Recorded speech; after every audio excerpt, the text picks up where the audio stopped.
Thanksgiving had always been my favorite holiday, a day of laughter, food, and family chaos that somehow felt comforting. I had been looking forward to it for weeks, planning to cook my signature pumpkin pie, watch football with my dad, and argue good-naturedly with my siblings over the cranberry sauce. But that morning, I woke up to an eerie silence. The smell of breakfast, pancakes, bacon, coffee, was nowhere to be found. I stretched and yawned, expecting someone to call out, "Good morning," like usual. Nothing. I wandered into the kitchen and froze. The counters were spotless. No dishes in the sink, no mess, no sign of the organized chaos I loved. The dining table was bare, and the living room, usually littered with holiday decorations and snacks, was eerily quiet. My heart sank. I checked my phone. No missed calls. No frantic group messages from my mom or siblings.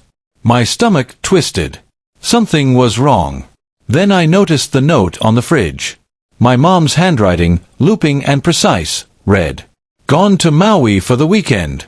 Enjoy Thanksgiving on your own. Love, Mom." I blinked. I read it again. "Gone to Maui.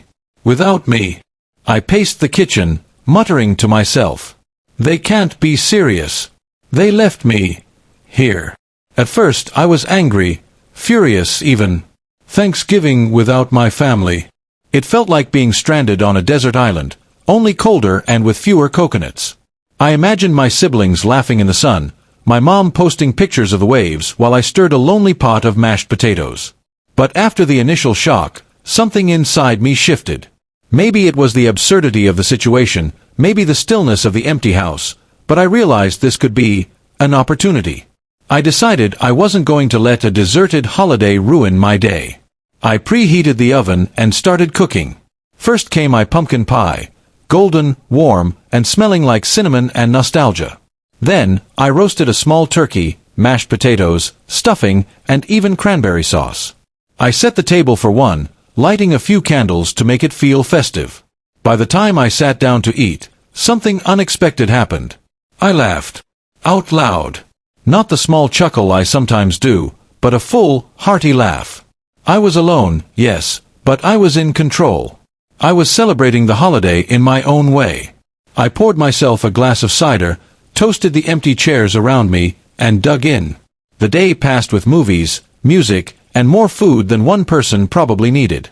I even video called a few friends, sharing slices of pie and stories about my family's adventurous absence.